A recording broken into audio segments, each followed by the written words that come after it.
Ya, primero,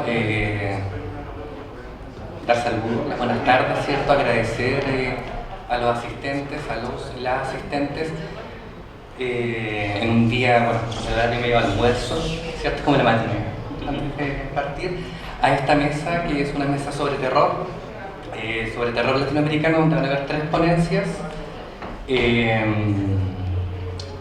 que tal vez en un inicio, cuando nos juntamos los 4 a pensar el tema de la mesa, no sabíamos el contexto que nos iba a tocar,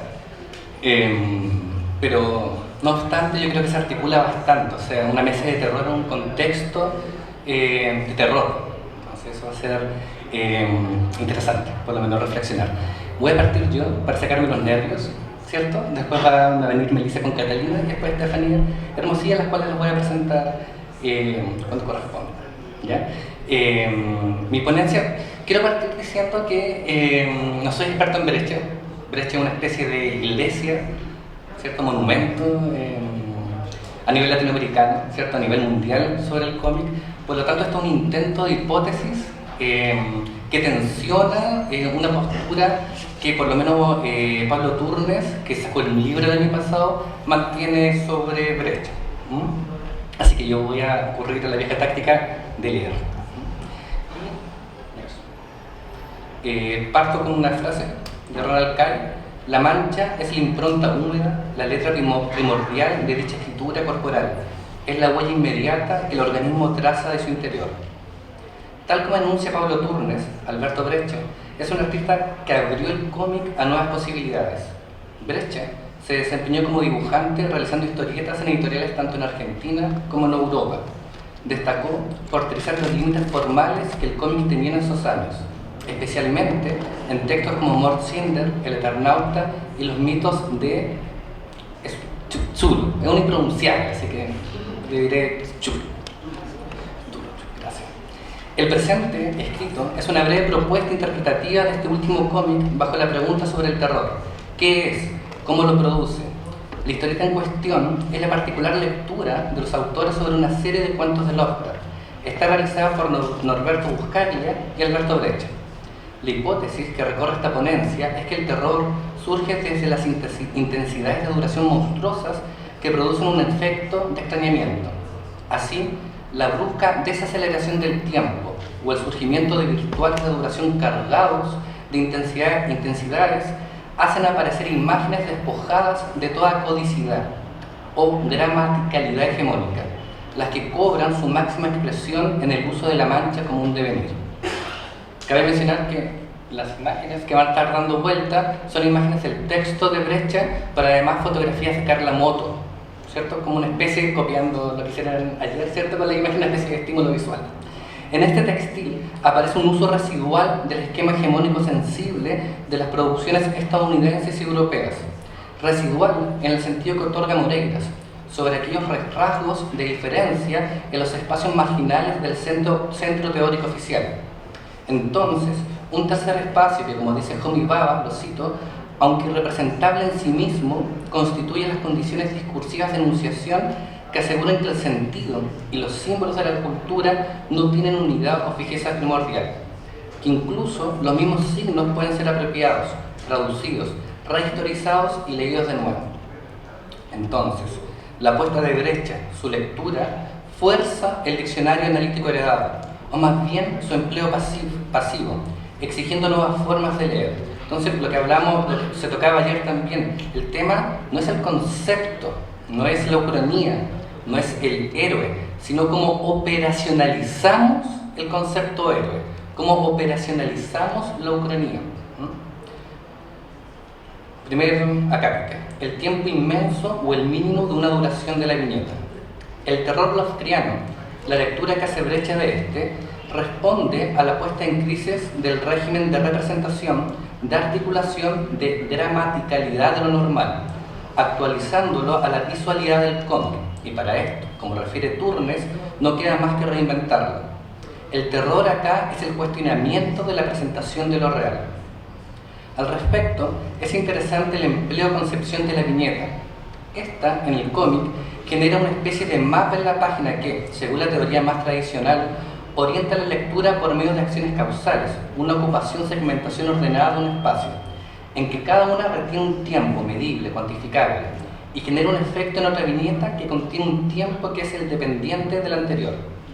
Sin embargo, esta concepción no alcanza a ser una categoría o criterio global que abarque todas las historietas, ya que existen las que la utilizan con otras intensidades, desbaratando la gramática que se ha sobrepuesto en las producciones de historietas. Este es el caso de la propuesta visual de Brecht, en el que, a lo más, se establecen puntos de orientación móviles cambiantes para tensionar hacia un desborde de lo narrado, de la idea misma de narratividad. La viñeta se devela más que como un constructo rígido, como una expresión que contiene dosis de descodificación que hace que pueda desbaratar cualquier ordenamiento semántico definitivo de esta. En este caso, las viñetas agotan el espacio de la página, afectando la idea estándar de tiempo medible que se propone desde cierta teoría del cómic.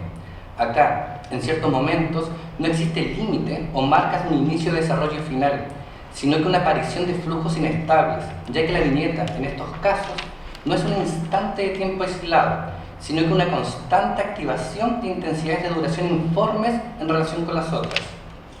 La producción de este efecto temporal está basado tanto en este enlodamiento del tiempo como en los cuerpos minimizados en el espacio. Reitero la idea que en este cómic ninguna viñeta es instante, sino que el mínimo movimiento, un flujo particular de una intensidad de duración que convive en las páginas con las otras viñetas. Justamente, estas tienden siempre a cargar de intensidad la página, ya sea de saturación o rarificación de lo presentado. Recogiendo esta activación particular de las potencialidades de la viñeta, se puede observar secuencias que desaceleran la diégesis de forma radical, trizando la conclusividad narrativa clásica y proponiendo la precariedad de las capacidades representativas de la imagen. Esta se expresa en la innombrabilidad o el develamiento que el régimen de representación oficial no alcanza, no sirve entre las imágenes propuestas, tal como sentencia Pablo Turnes. ¿Se escucha un pito? ¿No? ¿No? Ah, ya. Tal como sentencia... Yo escucho. Sí. Tal como sentencia Turnes, cito, la mirada debe ahora enfrentarse a lo monstruoso sin renunciar a la dimensión intransferible de la experiencia de la locura y la repugnancia de la que suelen ser víctimas los personajes torturados de estas historias. Entonces, una imagen que no calza, que no se articula con el alfabeto aprendido, que no se puede nombrar, que causa terror. El devenir mancha. Ronald Kane, en su fabuloso texto Del espacio de acá, destaca el uso de la mancha en la obra visual de Eugenio Dilthorpe. Cito lo siguiente: detrás de la mancha, verdadero embrión visual, llama la seducción de un posible ente querido, pero se agazapa también la amenaza de un objeto no identificado conformable en su monstruosidad. Y es que la mancha en la pintura aparece como una crítica a la representatividad de la figura. Romero mantiene que, cito, la producción y reflexión en torno a la mancha la sitúan como un elemento emancipado, tanto de formatos como de referentes. En el cómic estudiado hay una claridad en los dibujos de los humanos frente a lo otro. La figura humana aparece como un mínimo frente a una visualidad que no responde a una lógica metafórica trascendental, sino que propone un régimen que se aboca a plasmar una materialidad que refigura el orden visual estable. Acá hay intensidades, gritos, aullidos, y el cuerpo pasa a ser una figura menor. Se tiene claridad del humano, pero justamente dicha claridad permite dar cuenta del espacio de indiscernibilidad que siempre posee no solo lo humano, sino que también la realidad. Así en Brecht, el espacio naturaleza es una intensidad que va borrando los cuerpos, como sentencia Laura Vázquez, el cuerpo jamás es natural. El espacio se cierne sobre el protagonista, lo cerca, es parte del clima del relato. Este espacio devina en mancha. Y aquí está como el aporte de la ponencia, esta no la leo como un índice de un trascendental, de un imposible metafórico de lo irrepresentable, sino como una expresión desterritorializada, la intensidad de una materialidad brutal, en el que el acontecimiento de un reordenamiento de lo real menoscaba la idea corporal de la estabilidad.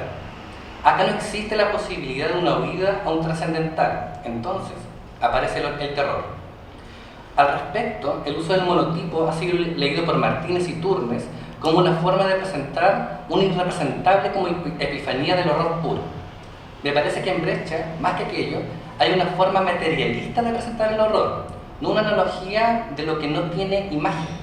El artista, de hecho, muestra una imagen brutalmente agramatical, monstruosamente desligada de las figuras establecidas, remecida, vibrante.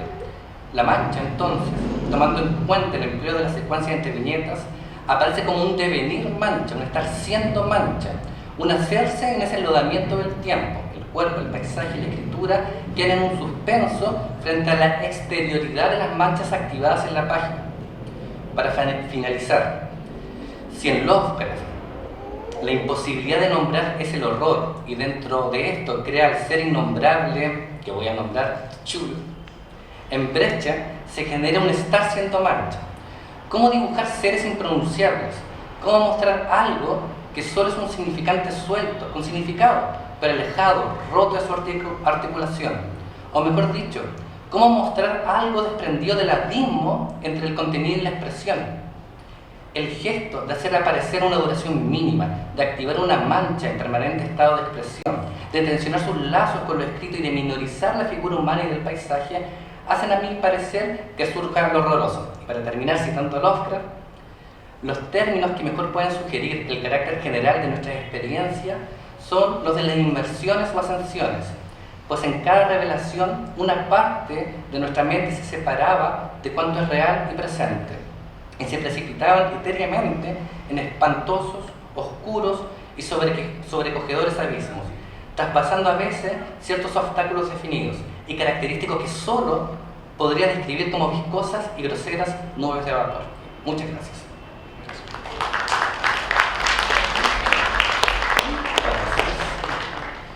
Ahora corresponde el turno de la ponencia llamada, ¿cierto?, Mortis, aquella presencia incorpórea que subyace en la historia del cómic nacional.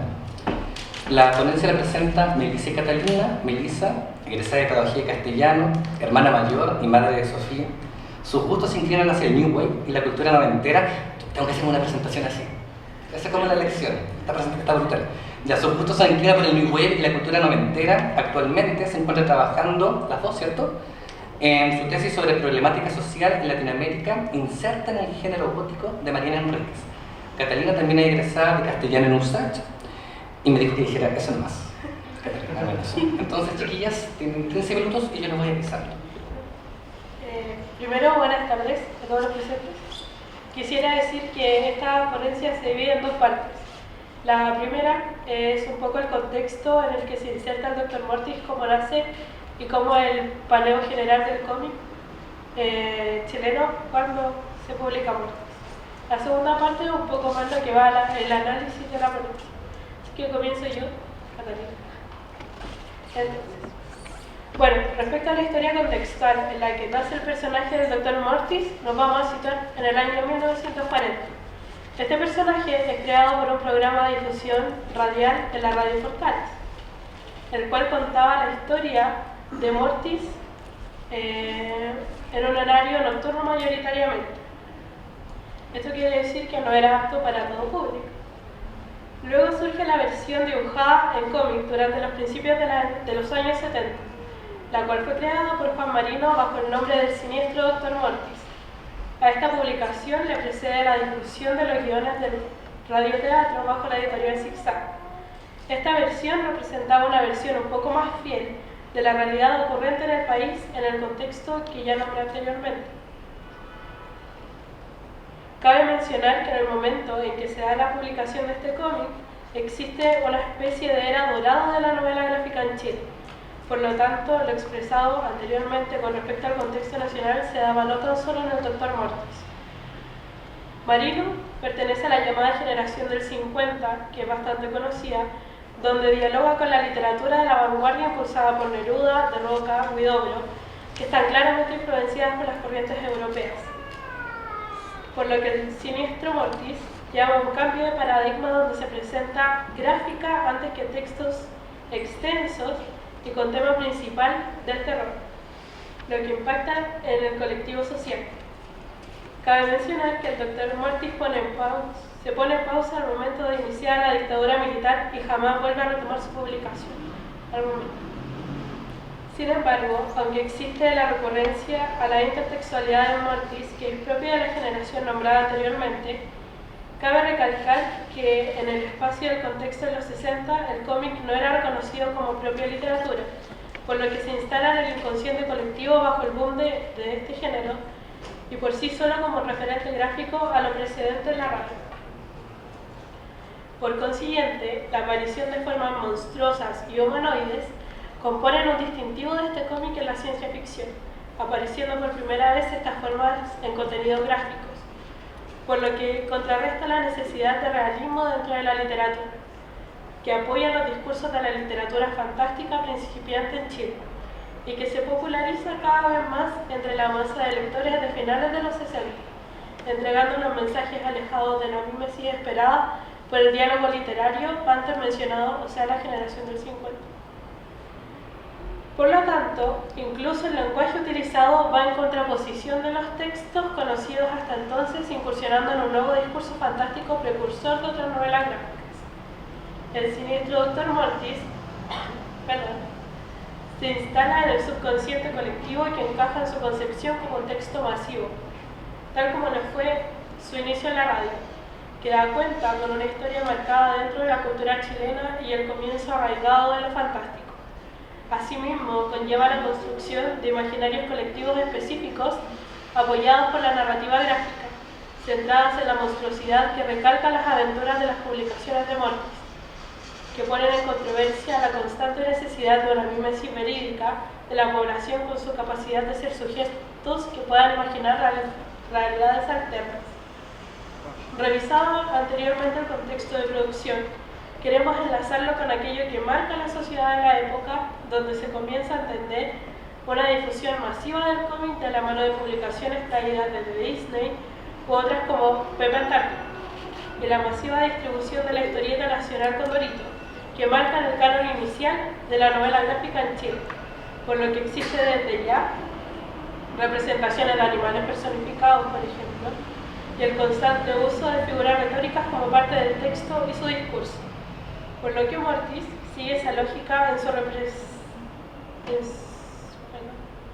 su publicación. La representación de animales con rasgos humanos, los zombies representados como la creación, entre otros elementos que continúan lo propuesto. Asimismo, se hace de un cómic netamente nacional que se instala en las casas de las familias chilenas y comienza a surgir como la continuación del radioteatro antes mencionado. El contexto histórico que vive también el cómic es fundamental para entender cómo Mortis se hace reconocido por la población, ya que luego de este boom que mencioné recién, se toman diversos discursos que se apropian del diálogo fantástico del terror a través de la novela gráfica. Bien, hola, buenas tardes. Vamos a ver ahora entonces una reactualización de este mito del Dr. Mortis, ¿bien? Bueno, el siniestro Dr. Mortis, aquella presencia del cómic nacional en su constante ir y venir, descendió a las manos de Arcano IV en el año 2011, gestando una trilogía donde la segunda entrega es la novela gráfica que lleva por título Mortis Eterno Retorno, estimada como una de las mejores novelas gráficas en el resurgir del cómic chileno, ilustrada por Ítalo Humada, con un guión compuesto por Miguel Ángel Ferrada, aprovecho de saludarlo, y un prólogo de Jorge Baradit. Pero, ¿qué nos permite asegurar que su existencia estará siempre vigente? Nos centraremos en 4 aristas para abordar el tema. Analizaremos a Mortis como ser patrón, protagonista, presencia y esencia. Entonces, hay un patrón que se repite, sin lugar a duda. Lo sobrenatural toma el eje en la historia y, citando a Lovecraft, aunque el alcance de lo espectral y lo macabro es por lo general bastante limitado, pues exige por parte del lector cierto grado de imaginación y una considerable capacidad de evasión de la vida cotidiana. Observamos que Mortis incorpora de tan buena forma los hechos acontecidos durante el año 2010 en Chile y en el mundo, ¿cierto?, que no es necesaria tal enajenación al 100%. ¿Por qué en este caso? Porque los hechos dentro de la novela gráfica transgreden en este caso el diario vivir. Es decir, no es necesario que este evento rompa con la armonía de los protagonistas, modificando violentamente su existencia. Pero, ¿qué ¿Qué pasa cuando es el protagonista de nuestro relato quien lleva el caos y rompe con lo cotidiano desde siempre?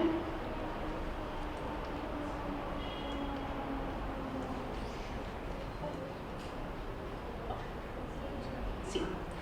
Bien, entonces, ser protagonista. El protagonista de una historia es, por lo general, quien actúa y aparece en la mayoría de las acciones de una obra.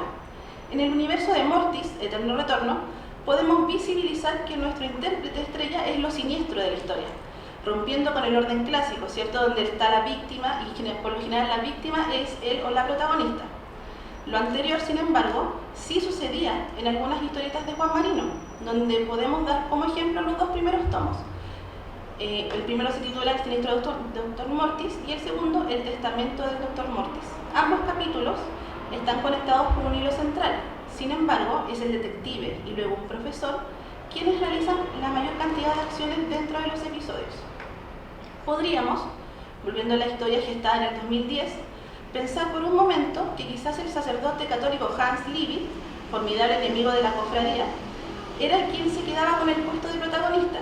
Sin embargo, creemos que aquella presencia, que muchas veces solo subyace en la historia, es la que se debe considerar como quien lleva las acciones más importantes de la narración, ya que sin lo siniestro, sin Mortis, la trama carecería de sentido.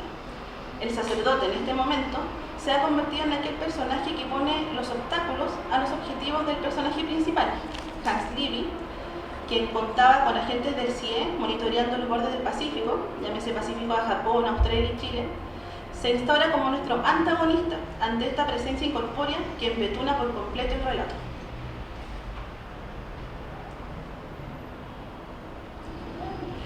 Ser presencia. ¿Qué representa Mortis y su eterno retorno? Al igual que su predecesor, detrás de cada tragedia, atentado ritual, catástrofe natural o crisis energéticas está la presencia.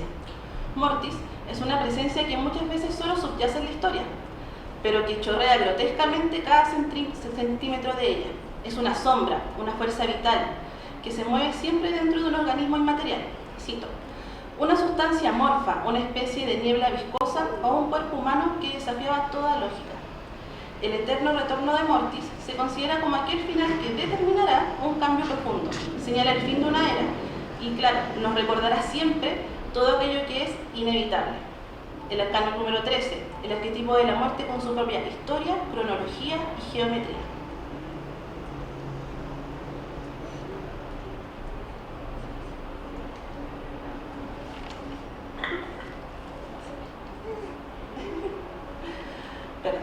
Bien, finalmente, ser esencia.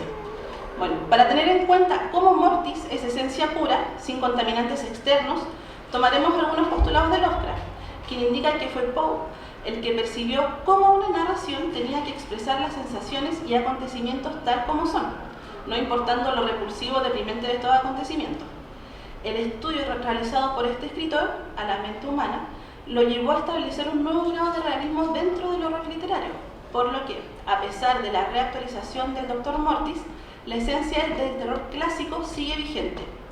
Asimismo, el ambiente de dichos relatos tiene que estar dado por, cito, unas fuerzas desconocidas, la maligna, o la derrota de las leyes desde siempre vigentes en la naturaleza, que representan nuestra única salvaguardia contra los asaltos del caos y los demonios del espacio insondable. Lo siniestro en Mortis subyace en la historia del cómic nacional a partir de su ser y del ser parte de un patrón, consolidarse como protagonista, presentarse como una presencia integrada al cosmos y una esencia que nos deja el mismo amargor que experimentamos con los primeros cuentos de terror que hemos leído, junto con aquel apéndice final de la novela gráfica que desentraña, al fin, la anatomía de Mortis. La muerte de la que huyas correrá acompasadamente a tu lado, nos decía Enrique Lin en su libro Diario de Muerte. A pesar de los años, de los hechos acontecidos y las nuevas creaciones gráficas y narrativas en torno al terror, siempre estará aquella presencia etérea en la historia del cómic nacional.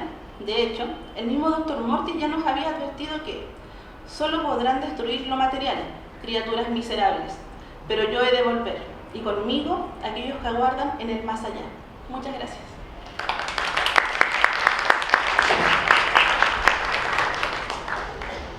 Súper, no, dio miedo. Entonces ahora corresponde a Melissa Sarmiento. No, le toca a Estefanía Hermosilla.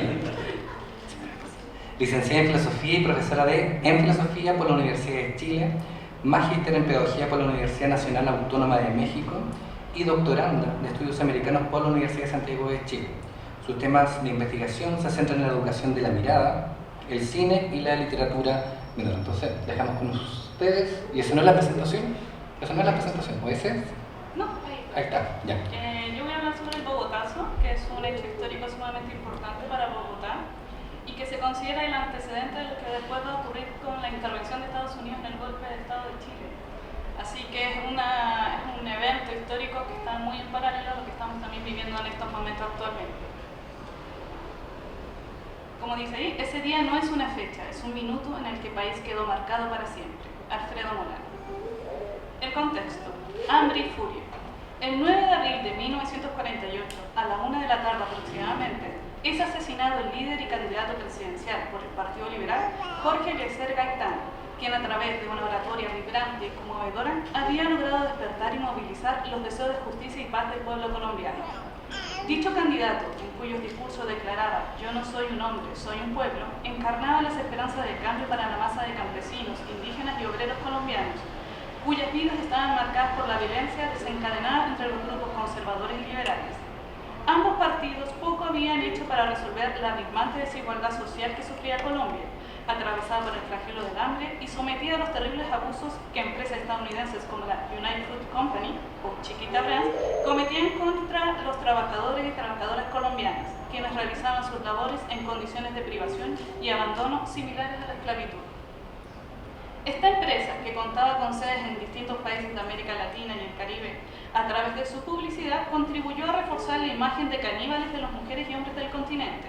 A dicha población, a quienes se les equipara la naturaleza de los simios, se les anima a dejar sus prácticas antropofágicas, reemplazando su salvaje costumbre de comer gente blanca por las maravillas del banano.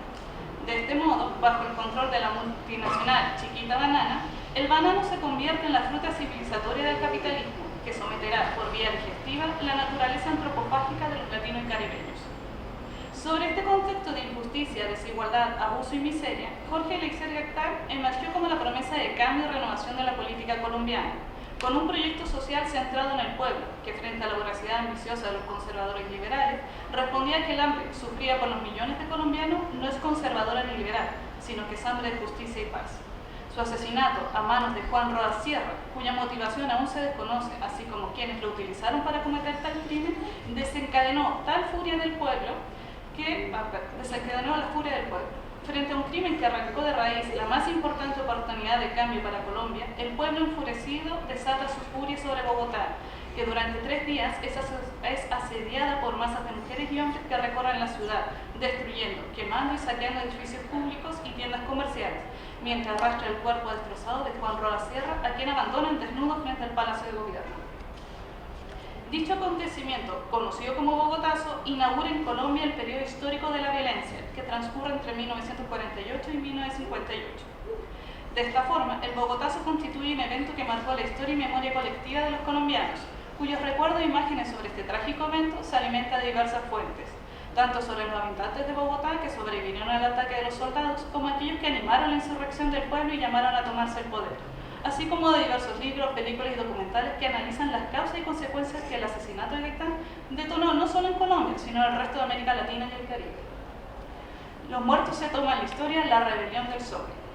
Frente al contingente variado de documentos que abordan y estudian el Bogotazo, llama la atención la publicación de Bogotá Zombie, se levantan los muertos, 9 de abril, producida por Adriana Montoña, Felipe González y Rafael Navarro, quienes realizan una reinterpretación del asesinato de Jorge Eliezer Gaitán y la destrucción de Bogotá bajo la clave del terror zombie. Dicha recreación se lleva a cabo a través del diseño de un artefacto literario periodístico que involucra la convergencia de diversas técnicas y medios gráficos, dibujo, fotografía, fotograma, caricatura y publicidad, por medio de las cuales se construye un supuesto archivo periodístico zombie en torno al 9 de abril, día en que debido a la destrucción e incendio de Bogotá no hubo prensa. Ahora bien, es válido preguntarse, ¿por qué reconstruir y reinterpretar un acontecimiento tan determinante y trágico para Colombia y el resto latinoamericano desde el género del terror y más aún desde la figura del zombie, como la analiza Rosana Díaz Zambrano, cito, la imagen visual y el discurso fílmico de horror nos facilita una indefectible clave para abordar conjeturas ontológicas, políticas, raciales, culturales, éticas, socioeconómicas y de género, en torno a aquellas experiencias insondables y apabullantes en Latinoamérica y el Caribe que otros géneros no son capaces de articular. Cierro cita. Desde esta perspectiva, el terror no es un género por medio del cual se promueve una evasión sobre los problemas reales. Por el contrario, constituye una vía alternativa de comprensión, análisis e interpretación de eventos individuales y sociales, cuya complejidad y magnitud a nivel afectivo, social y político resulta difícil de abordar por los estudios tradicionales. En esta misma línea, la figura del zombie constituye una analogía clave que nos permite comprender las consecuencias más nefastas que el modelo capitalista instala a niveles económicos, políticos y sociales. Desde el estreno de La Noche de los Muertos Vivientes de George Romero en 1968, la figura del zombie, según la analizan académicas como Mabel Moraña, actúa como un tropo ideológico que expresa una forma degradada de humanidad, cuya raza, la perdida y despersonalización es analogía de la enajenación, miseria y explotación en la que sobreviven los sujetos bajo el capitalismo tardío. No obstante, como la propia Mabel Moraña analiza, el zombie es en primer lugar un monstruo tropical, perteneciente a la cultura haitiana, y como tal es una analogía de la esclavitud y explotación colonialista tanto del Caribe como de Latinoamérica. En este sentido, es una figura clave para comprender y analizar los contextos de violencia y miseria que han marcado la historia de los países de América Latina y el Caribe.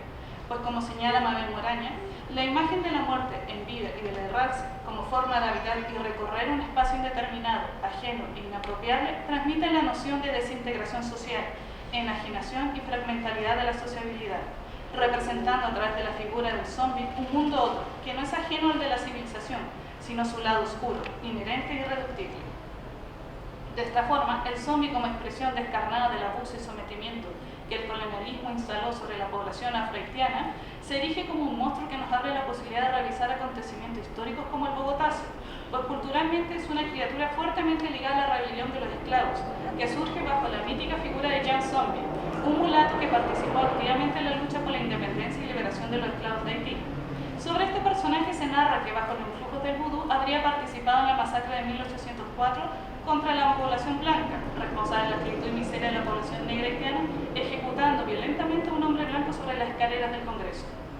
Dicho referente histórico del zombie hace de este un monstruo político idóneo para comprender la violencia que el crimen de Jorge Eliezer Gaitán desencadenó en Bogotá el 9 de abril, así como la siguiente destrucción y saqueo de la ciudad, reinterpretando la furia del pueblo colombiano como una forma de rebelión zombie, en donde los muertos de hambre se rebelan contra la explotación injusta en la que históricamente había vivido sometida el Colombia.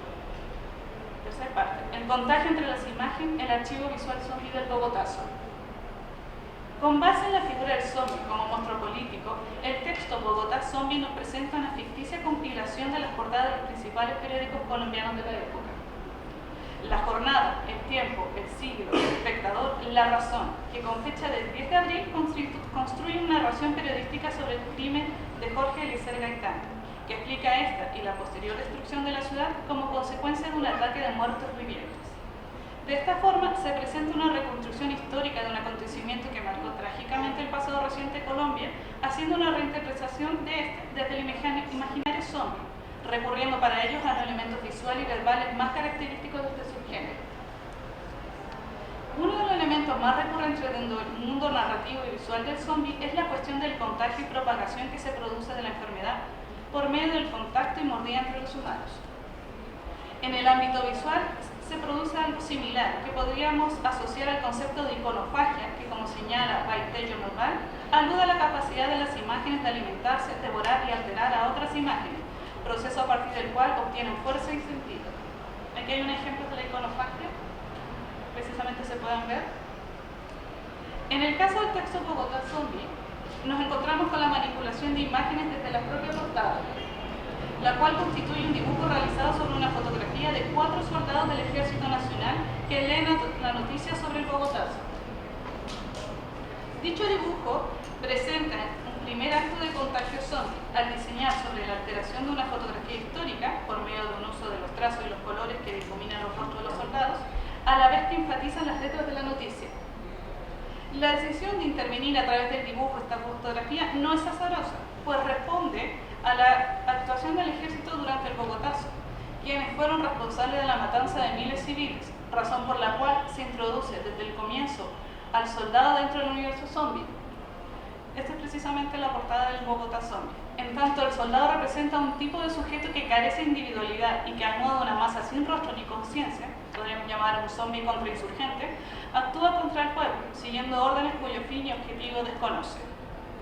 Posteriormente, en las siguientes 5 portadas que componen el texto, tenemos un trabajo de diseño gráfico de las noticias que prosigue en esta línea de antropofagia visual, en donde las imágenes, tanto los titulares, la fotografía y la publicidad, constituyen una reinterpretación del Bogotazo en clave de terror zombie. Así se aprecia desde la portada de El Tiempo, un diario de tendencia liberal, cuya portada original del día 12 de abril destaca en su titular "Bogotá está semidestruida", y como subtítulo coloca "Cobardemente asesinado el Dr. Gaitán". Este diario, que enfatiza la destrucción de Bogotá por sobre la muerte de Jorge Eliezer Gaitán, se ve profundamente alterado por la versión zombie del texto, en que se introduce de forma destacada el titular marcado con una mancha de sangre "Amenaza zombie", y como nuevo subtítulo "Los muertos caminan por las calles de la ciudad". Esta modificación involucra colocar el acento no sobre la destrucción de Bogotá, sino que en los miles de muertos que dejó el Bogotazo. Un tema que, debido a la censura de la época, no es mencionado ni fotografiado, pero que en el texto se convierte en el protagonista, en donde el pueblo colombiano, violentamente masacrado, se levanta y revela como muertos vivientes que, ante la furia que desata el asesinato del Dr. Gaitán, en forma de venganza devoran el cadáver del asesino Juan Roa Sierra.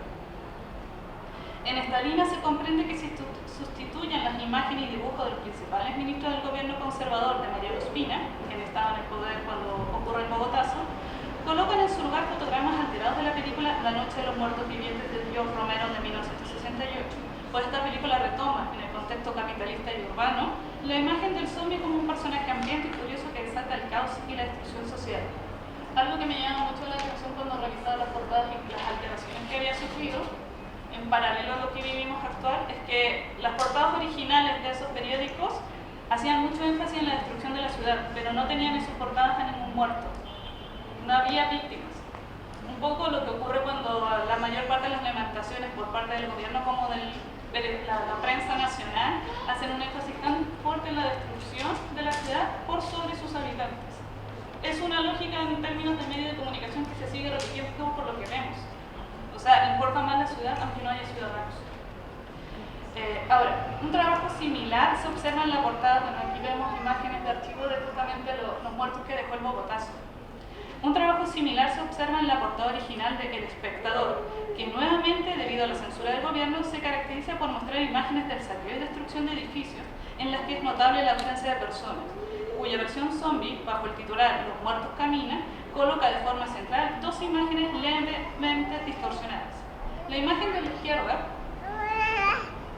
corresponde a una fotografía tomada por Sadi González, fotógrafo determinante para la prensa gráfica de Colombia, quien realizó las principales fotografías de la destrucción de Bogotá que se preserva.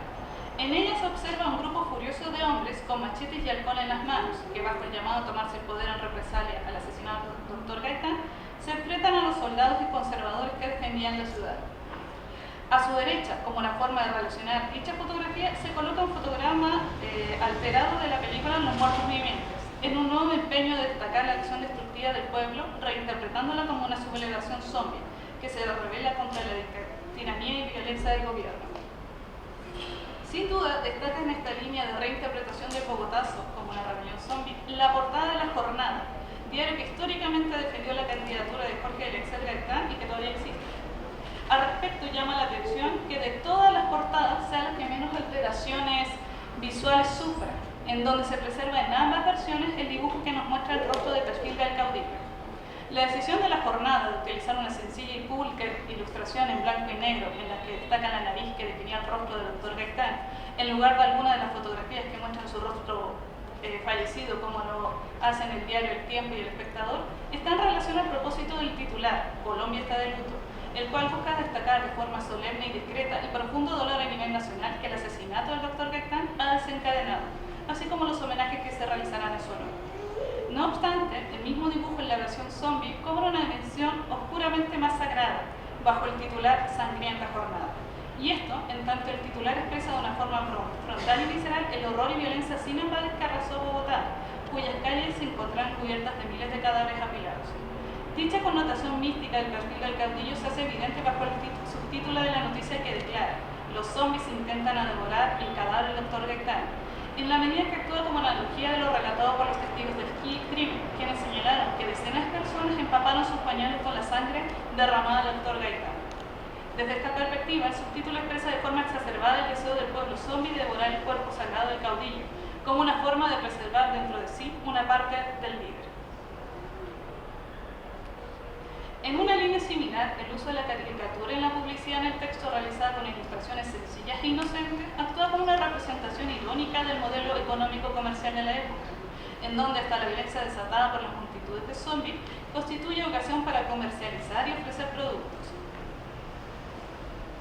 Bajo esta óptica se presenta la publicidad de una fábrica de abono que ofrece comprar huesos a 30 y 35 centavos como una forma de obtener un beneficio económico de la muerte, cuya explotación comercial podría beneficiar especialmente a la población más pobre necesitada de recursos.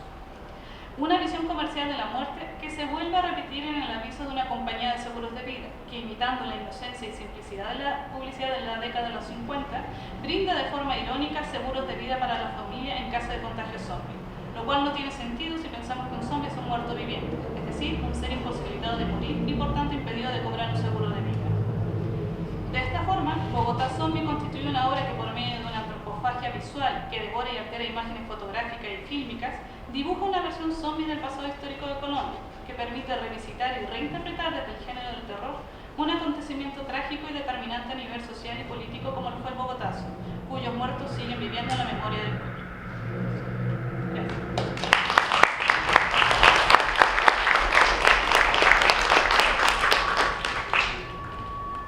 Entonces, hay espacio para preguntas. 1, 2 preguntas. Hay un micrófono. Pasa el micrófono.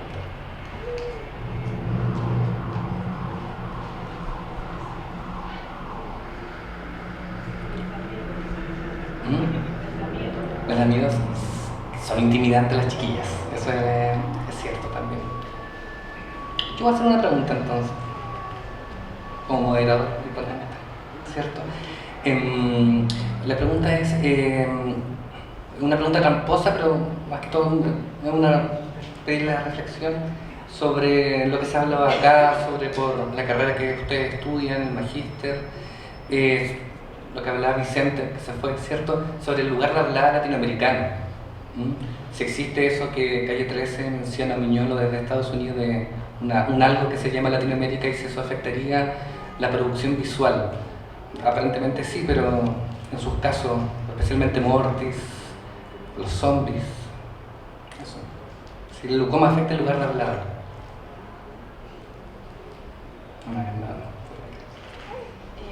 Bueno, respondiendo a la pregunta, claro, si nos vamos a los inicios de Mortis, todo lo gráfico era europeo.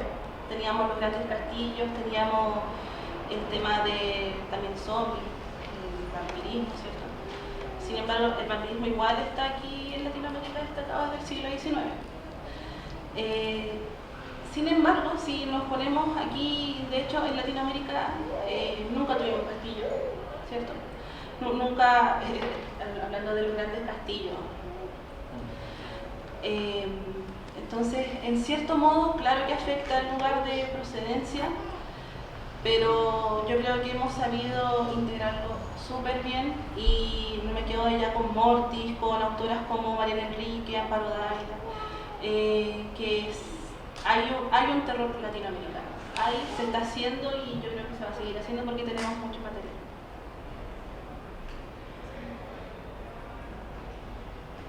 Además que las narrativas latinoamericanas se distinguen por hacer, por ejemplo, el terror muy latinoamericano. Por ejemplo, una de las gráficas que se veía era el tema de la santería, cómo se trabajan las gráficas del fantasma netamente latinoamericano, que es súper distinto a lo que se hace, por ejemplo, en Estados Unidos, que el zombie suele ser verde o suele estar como, o suele ser grisáceo. Acá en Latinoamérica es negro, porque es del Caribe, haitiano, como decía Estefanía. pero también nosotros lo vemos, por ejemplo, en Mortis, que sí hay una influencia europea porque tiene mucho, sobre todo la generación en la que se empieza a implementar el cómic. Sin embargo, el tema es netamente latinoamericano y a pesar de que puede ser transversal para todo el mundo, cae en cuenta que habla sobre la problemática social latinoamericana. Bueno, en el caso del zombie es uno de los monstruos más populares y comerciales y generalmente siempre se le asocia a Walking Dead y a la tradición anglosajona. Y a decir verdad, bueno, se olvida que el zombie es un monstruo, quizás uno de los primeros monstruos caribeños propiamente de Haití. Y tiene que ver también con toda la manipulación que hizo Estados Unidos, particularmente sobre el zombie, al utilizarlo como una forma de caricaturizar a los haitianos, de mirar en menos justamente su independencia y revolución que fue propiamente de ellos, a diferencia de los afroamericanos, en donde el blanquito es el que ayuda, en este caso, a que ellos logren tener los mismos derechos que los blancos eventualmente se perdió. Haití se independiza sola y mata a la población blanca sin ninguna piedad. Y eso queda en los libros de textos de los europeos y de los estadounidenses como una horrible masacre de estos negritos que se ocurrió liberarse. Entonces desde ahí, desde la película de los 1920, que es de White Zombie, que ya se empieza a tomar el zombie, se le empieza a blanquear, incluso al monstruo se le empieza a blanquear para que obedezca en este caso a los parámetros de los que ve Estados Unidos. Y bueno, si lo pensamos bien, hasta Juego de Tronos termina con un zombie totalmente blanco y de ojos azules. O sea, también ahí hay un proceso de limpiar al zombie para que se vuelva cada vez visualmente más atractivo para cierta población. Y como lo señala Catalina, el zombie aquí en Latinoamérica es negro. Y como señala también Kayama Glover, que es una experta en literatura haitiana, el zombie haitiano, a diferencia del zombie hollywoodense, no da miedo, da pena, porque justamente está asociada al tema de la esclavitud. Pero algo que recupera un poco este texto, que sigue nutriéndose mucho como del zombie en este punto de vista de George Romero, o sea, un poco de lo que hace los mitos también sobre el zombie, es que la solución del zombie no corre por eliminar al zombie, por buscar una cura del zombie como ocurre como en The Walking Dead, sino que la liberación del zombie viene de él mismo. Así como la revolución haitiana fue el esclavo negro el que se libera a sí mismo, no le pide permiso al blanco para obtener su independencia, en este caso el zombie tampoco pide permiso. Logra la comunidad justamente por medio de la mordida y del contagio, que en el fondo es compartir algo del otro. O sea, cuando tú contagias a otro, en el fondo tienes una parte del otro en sí, y logras una comunidad y logras a partir de esta situación, de este contagio masivo, lograr cierta liberación, cierta rebelión. Entonces creo que es algo que también este archivo periodístico trata de recuperar, como la imagen más reveladora del zombie latinoamericano. Sigue teniendo y va a seguir teniendo rasgos muy anglosajones por las fuentes que utiliza, pero sí creo que el zombie latinoamericano tiene esa semilla de la rebeldía, esa semilla incluso de la esperanza. También puedo pensar en la lectura que se hace de acá. No está, pero para decirle, la lectura que se hace de Wonder Woman, que se hace de Superman, siempre de acá va a tener otras, digamos, él creo. ¿Lo quería interrumpir? No, de él, Bueno, claramente el tema del bogotazo, ¿cierto? Nos toca a los chilenos del mismo modo, ¿no? La hija de Gaitán me parece que fue un amante también de Allende. Sí, Sí. vino de Chile. Y dentro de los procesos latinoamericanos, claramente a Norteamérica o a Estados Unidos específicamente, jamás le ha gustado que dejemos de ser exportadores de materia prima. Hay un mensaje político muy fuerte ahí en este humor negro, ¿no? Que también enmarca límites. Me parece que hemos visto, independiente de nuestro lado político, deshumanizar es súper complejo. Y ahí tiene una persona en paños menores o desnudo, con signos de violencia, de una turba, ¿ya? Entonces, en esa deshumanización también, ¿hasta qué punto el doctor Morty, en su época clásica, pudo haber hecho también una crítica al capitalismo de manera inconsciente? ¿Ya? Porque no soy un experto en el doctor Morty, pero sí recuerdo que la ciencia siempre viene, y no es para, digamos, para sanarte el cáncer, siempre viene con un qué sé yo, con una... Entonces, del texto antiguo del doctor Morty, ¿cuánto de de estar en nosotros mismos, a lo mejor somos muertos vivientes, ¿no? Porque nos llega una enfermedad terminal y hay que empezar a hacer completar, para salvar el día, etc. ¿Ya? Entonces nosotros estamos en una fragilidad y siempre presente gracias al capitalismo.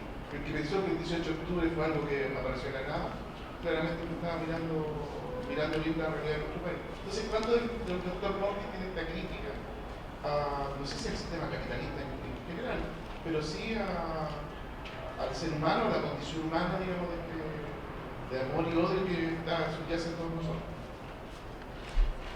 Sí, bueno, muchas gracias por su pregunta. Leyendo a nuestro clásico Doctor Mortis, creemos con Catalina que todas las manifestaciones de terror conllevan siempre alguna crítica social, siempre, porque es a través del terror en donde nosotros nos damos cuenta las verdaderas falencias que tenemos como seres humanos y nos damos cuenta que los peores monstruos podemos ser nosotros, no figuras inventadas. Por ejemplo, en cuanto a Mortis, claramente vemos alguna especie de crítica hacia el capitalismo, hablamos del doctor Mortis, ¿cierto? En cuanto al uso, ¿cierto?, de sus personajes como aristocráticos, personajes, y siempre está, en este caso, esa esencia de algo más allá del que no se va a poder escapar nadie. Nosotros mismos tenemos siempre, nuestras acciones están condicionadas por donde estamos parados. Entonces, el gobierno es una suerte de mal doctor Mortis porque no nos podemos mover y, por ejemplo, si nos rebelamos en algún momento, tenemos esta presencia que no sabemos si vamos a quedar vivos o no. Entonces, el doctor Mortis viene a ser una especie de esencia, ¿cierto?, que condiciona todas las acciones del ser humano. Y el hecho de que vivamos en una sociedad totalmente capitalista, estamos siendo ya dominados por esa esencia capitalista. Aunque queramos en este caso rebelarnos, siempre vamos a tener esos límites.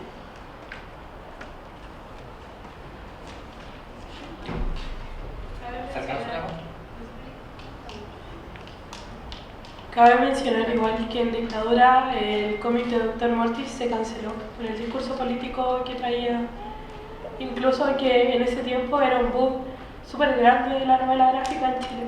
O sea, estaba presente Condorito como un glosario de la gráfica, estaba presente también todos estos cómics de Disney, los dibujos animados.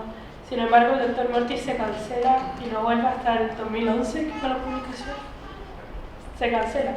O sea, su discurso propio como persona etérea, que como dice Melissa, que como esencia que está presente, se va.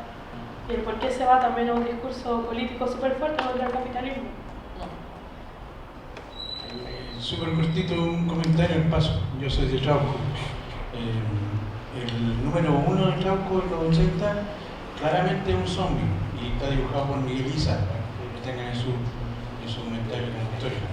Y se dibujó un zombie que era bastante feo, un poco mal dibujado, pensando en lo que estaba pasando en Chile, en la época de la dictadura, con todo lo que pasaba con el tema político.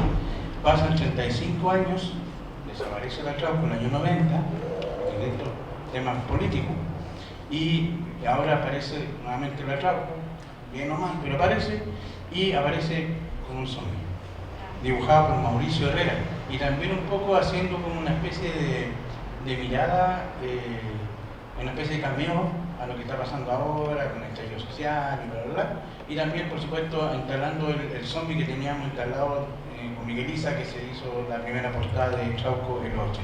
Eso. Vamos, me dice la jefa. No sé, me da temor de mí, que hace un niño. Hola, un comentario nada más.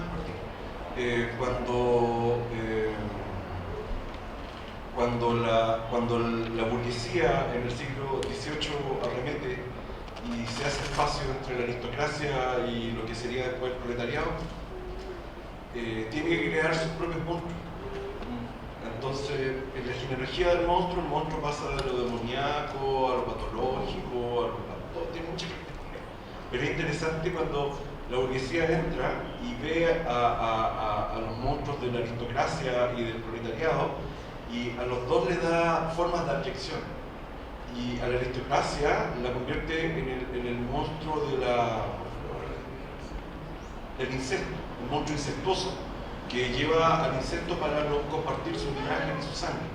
Y el monstruo proletario, el monstruo de los pobres, es el monstruo de la abyección de la mujer que se come su hijo. Es decir, el pobre es el monstruo caníbal. Yo creo que se conecta perfectamente con la idea de que el zombie es el monstruo pobre o el monstruo de la clase baja.